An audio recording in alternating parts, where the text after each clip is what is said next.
আসসালামু আলাইকুম সবাইকে, আশা করি সবাই ভালো আছেন। সো আজকে আমরা মালয়েশিয়ার ভিসার সর্বশেষ যে আপডেট সেটি নিয়ে আপনাদের সামনে কথা বলবো। আপনারা ইতিমধ্যে অনেক সংবাদ শুনছেন যে মালয়েশিয়া আবারও কিন্তু কর্মী নেওয়া শুরু করবে এবং মালয়েশিয়া কলিং ভিসা কিন্তু আবারও চালু করে দিবে। বর্তমানে আপনারা এক খবরটি নিশ্চিত থাকেন যে আবারও মালয়েশিয়া কলিং ভিসা চালু হয়ে গেছে এবং মালয়েশিয়া সরকার কিন্তু 24,50,000 শ্রমিক নিবে।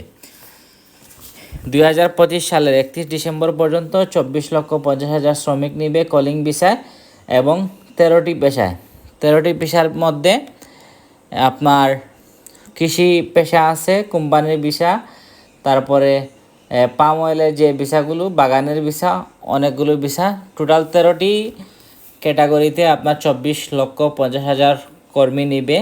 কিন্তু সব বাংলাদেশ থেকে নিবে না, বিভিন্ন দেশ থেকে আলাদাভাবে নিবে। এখানে বাংলাদেশের শ্রমিকও নিবে। তো আপনারা যারা মালয়েশিয়ার জন্য এতদিন থেকে অপেক্ষা করছেন, আপনারা এখনই সময় আপনাদের সম্পূর্ণ কাজগুলো সেরে ফেলুন, সম্পূর্ণ কাজগুলো আপনারা রেডি করুন, আপনারা ট্রেনিং সম্পূর্ণ করুন, 3 দিনে ফিঙ্গার দিন, বিএমইটি যেগুলো আছে, বাকি আপনার যে আনুষঙ্গিক কাজ সবগুলো আপনারা রেডি করুন।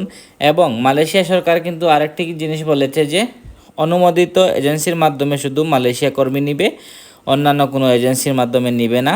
আপনারা যারা মালয়েশিয়ায় ফাইল জমা দিবেন, অবশ্যই জেনে বুঝে ভালো এজেন্সির কাছে ফাইল জমা দিন, যাতে করে আপনাদের ফাইলটি এবং ভিসাটি সম্পূর্ণরূপে সুষ্ঠুভাবে সুন্দরভাবে হয়।